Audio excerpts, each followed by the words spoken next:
ओम अज्ञानतिमिरान्धस्य ज्ञानाञ्जनशलाकया चक्षुरुन्मिलितं येन तस्मै श्री गुरवे नमः। आज आपण एखाद्या भक्ताचा जो नम्र भाव कसा असतो हे शास्त्रामधून समजून घेऊ. कारण नम्रता असं म्हटलं जातं की फारच आवश्यक आहे. कारण चैतन्य महाप्रभू स्वतः म्हणतात, तृणादपि सुनीचेन तरोरपि सहिष्णुना अमानिन मानदेन कीर्तनीय सदा हरी. ज्याप्रमाणे एक झाड पूर्ण फळांनी भरलेलं आहे, फुलांनी भरलेलं आहे, पण ते वाकतं. त्याप्रमाणे एखादा भक्त जो भगवंताविषयीच्या ज्ञानाने परिपूर्ण आहे, तर तो वाकलेला असतो, म्हणजे नम्र असतो, विनम्रता येते. तर जेव्हा अहंकार येत असतो, तेव्हा नम्रता नष्ट होते. तर आपण बघतो एखाद्या भक्ताचा काय स्वभाव असतो किंवा काय त्याचा दृष्टिकोन असतो. तर पृथू महाराज जेव्हा आलेत, तेव्हा सगळे जे संत आहेत, सगळे साधू त्यांचा गौरव करू लागलेत. पृथू महाराज म्हणाले, मी आता तर जन्म घेतलेला आहे. काय बरं कारण आहे की तुम्ही सगळे माझा गौरव करता? माझा गौरव करण्यापेक्षा तुम्ही त्या पूर्ण पुरुषोत्तम भगवंताचा गौरव करा. आणि ती नम्रता पाहून त्या साधूंनी आणखी त्यांचा गौरव गुण गायला सुरुवात केली. तर आपण आपले आचार्य बघतो, श्रील प्रभुपाद भागवतमच्या अनेक तात्पर्यामध्ये नमूद करतात की भक्तांनी हे तात्पर्य वाचल्यावर विश्वनाथ चक्रवर्ती ठाकूर किंवा जीवगोस्वामींच्या तात्पर्यांचा सुद्धा अभ्यास करावा. एखादा लेखक पुस्तक वाचल्यावर दुसरं पुस्तक फार कमी वेळा असं असतं की तो सांगतो की हे पुस्तक तुम्ही वाचा. तर प्रभुपाद नम्रपणे सांगतात, ते असं म्हणत नाही माझं जे तात्पर्य आहे ते परिपूर्ण आहे. तर ते आपल्याला दुसऱ्या आचार्यांच्या तात्पर्याविषयी पण सांगतात. विश्वनाथ चक्रवर्ती ठाकूर ते म्हणतात की मी श्रीधर स्वामी, जीव गोस्वामी जे संदर्भ श्रीधर आणि वैष्णव तोषणी सनातन गोस्वामींचं मी वाचलं. आणि मी जे काही या श्रीमद भागवतावर जे काही तात्पर्य लिहिलं आहे, ते सगळे ह्या सगळ्या आचार्यांचा मला मिळालेला आशीर्वाद आहे. आणि त्याच्यामध्ये काही त्रुटी असतील तर तो दोष मी स्वतःकडे घेतो. तर हा विश्वनाथ चक्रवर्ती ठाकूरांचा स्वभाव किंवा दृष्टिकोन आहे. जेव्हा आपल्याकडे काही गुण नसतात आणि कोणी आपल्याला आपली स्तुती करतं आणि आपण म्हणतो, अरे नम्रपणे ज्याला सांगतो की माझ्याकडे काही गुण नाहीत, माझी स्तुती का करता तुम्ही? तर तो एक आपला प्रामाणिकपणा आहे. पण आपल्याकडे अनेक गुण आहेत, सगळ्या जगाला ते माहिती आहे. तरीसुद्धा कोणी दिलेली स्तुती आपण स्वीकार करत नाही, ती आपल्या गुरूंना अर्पण करतो, ती खरी नम्रता आहे. आणि एक प्रकार असा असतो की आपल्याकडे काही गुण नाहीत आणि आपल्याला इच्छा असते की लोकांनी आपली स्तुती करावी. तर तो म्हणजे एक प्रकारची दांभिकता आहे. तर हा फरक आहे, प्रामाणिकता, नम्रता आणि दांभिकता. तर नम्रता ही सगळ्यात उच्च स्तरावर आहे. आपल्यामध्ये अनेक गुण असून सुद्धा आपण आपल्याला मिळालेली जी स्तुती आहे ती गुरूंना अर्पण करतो. बऱ्याच वेळा एखाद्या प्रोजेक्ट्समध्ये ज्या काही चुका होतात, बाहेरचे लोक काय करतात, ह्या चुका टीमवर टाकून देतात, हे टीमने केलेले आहे. तो खरा लीडर असतो, जो नेता असतो, तो ह्या चुकांचा पूर्ण जबाबदारी स्वतःवर घेतो. आणि जेव्हा बरं काही होतं त्या प्रोजेक्टमध्ये, चांगले रिझल्ट्स येतात, तर तो मात्र त्याचं पूर्ण श्रेय आपल्या टीमला देतो. हे एका लीडरचं कर्तव्य असतं. तर असं म्हटलं जातं की आपण एखाद्याची स्तुती ही मागून केली पाहिजे.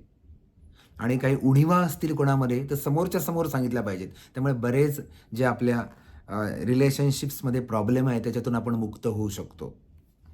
तर अमानित्व, अदंभित्व, नम्रता किंवा ह्युमिलिटी,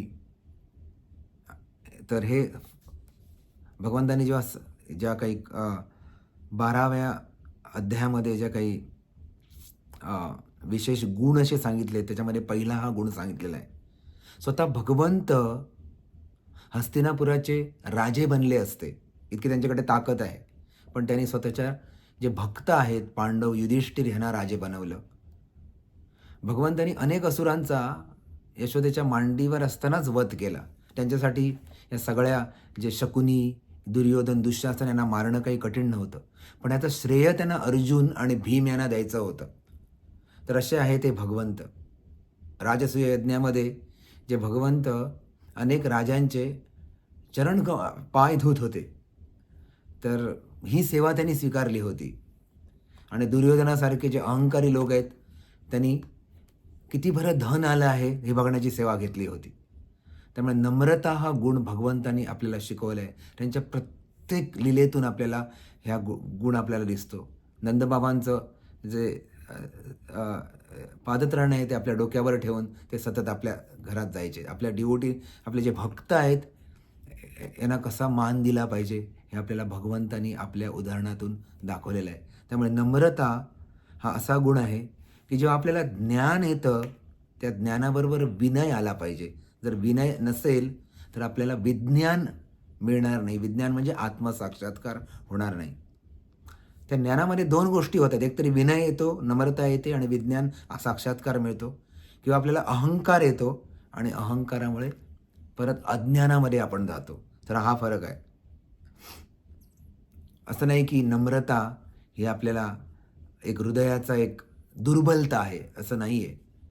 एका आत्मसाक्षात्कारी व्यक्तीसाठी नम्रता जी आहे ती त्याला इतकी मदत करते की एकदा हिजोलीने सच्चिदानंद स्वामी महाराज सांगत होते की आपल्यामध्ये जर नम्रता असेल, जे बरेच आपले अवगुण जे आपल्यामध्ये येणार आहेत किंवा आहेत ह्याच्यातून आपण मुक्त होतो. एक नम्रता असा एक प्लॅटफॉर्म आहे, असा एक पाया आहे. त्याच्यावर जर आपलं कृष्ण भावनाभावित जीवन असेल तर बरेच जे अवगुण आहेत ते आपल्यापासून दूर जातील. तर हा फरक आहे नम्रता असल्याचा. तर इथे पृथू महाराज ज्यांनी बजावून सांगितलं ह्या सगळ्या नम्रपणे, ऑफकोर्स नम्रपणे सांगितलं ह्या सगळ्या साधूंना की तुम्हाला स्तुती जर करायची असेल त्या भगवंताची स्तुती करा. त्यामुळे साधक आहे किंवा भक्त आहे तो आपल्याला जितक्या काही स्तुती मिळतात तो आपल्या गुरूंना अर्पण करतो, बाजूच्या वैष्णवांना अर्पण करतो आणि आपल्या पूर्ण पुरुषोत्तम भगवंतांना अर्पण करतो. एक भक्त म्हणत होते की नम्रपणा आपण बघू शकतो की आपले गुरुबंधू किंवा आपल्या अनेक इतर गुरूंचे शिष्य जेव्हा आपल्या लोकल कम्युनिटीमध्ये प्रवचन देतात तेव्हा बऱ्याच वेळा असं आढळून येतं की आपण ते टाळण्याचा प्रयत्न करतो. आपल्याला वाटतं हे रोजचे लोक आहेत, ह्यांच्याकडून काय ऐकायचं आहे, ह्यांच्याकडे काय साक्षात्कार आहे. पण प्रत्येक जीव जो आहे भगवंताशी जो कनेक्ट झालेला आहे, आता आलेला आहे भक्तीमध्ये, त्याला काही ना काही भगवंत साक्षात्कार देतात म्हणून तो इतके दिवस टिकून आहे. तर आपण ह्यांच्याकडून श्रवण केलं पाहिजे. सोपं आहे आपण आपल्या शिक्षा गुरूंकडून श्रवण करणं. आपल्या प्रभुपादांकडून आपण श्रवण केलं, चांगली गोष्ट आहे, रोज केलं पाहिजे किंवा आपल्या गुरूंकडून. पण आपण कधीही जे लोकल कम्युनिटीमध्ये भागवतम आहे त्याला कधीही एक विकल्प देऊ नये किंवा ऑप्शनलला टाकू नये ते. कारण आपली खरी नम्रता तेव्हा दिसते आपण या सगळ्या भक्तांकडून, जरी ते आपल्यापेक्षा 10-20 वर्षानंतर भक्तीमध्ये आले असतील तरीसुद्धा आपण त्यांच्याकडून श्रवण करण्याचा प्रयत्न केला पाहिजे. आपण जर करत नसू, त्यांच्या क्लासमधून उठून जात असू, ह्याचा अर्थ काय की आपल्याला भागवताविषयी प्रेम नाही आहे. आपण फक्त अजूनही भौतिक स्तरावर आहोत, आत्मस्तरावर आहोत आणि आत्मस्तरावर आपण फक्त एक सांगड घालतो. ज्याप्रमाणे दुर्योधन जो आहे तो म्हणतो बलबलम भीष्माभिरक्षितम. तो फक्त भौतिक दृष्टिकोनाने आपलं सैन्य आणि युधिष्ठिराचं सैन्य याचं मोजमाप करत होता. तर एका भक्तासाठी असंच आहे, आपण भौतिक दृष्टीने मोजमाप करतोय की आज कोण प्रवचन देतंय, कोण प्रवचन देतं ह्याच्यापेक्षा महत्त्वाचं आहे मी भागवतम विषयी ऐकतो. जेव्हा आपण एका व्यक्तीच्या प्रेमामध्ये असतो तर त्या व्यक्तीबद्दल कोणीही लहान मूल जरी आपल्याला माहिती द्यायचं असेल किंवा त्याचे साक्षात्कार सांगत असेल तर आपण कान टवकारून ऐकतो. हे भौतिक जगात सुद्धा होतं. मग का बरं आपण भगवंताविषयी जर कोणी सांगत असेल जे आपल्या प्रेमाचे एक परमोच्च अशी व्यक्ती भगवंत आहेत तर त्यांच्याविषयी आपण का बरं श्रवण करू नये. हरे कृष्ण.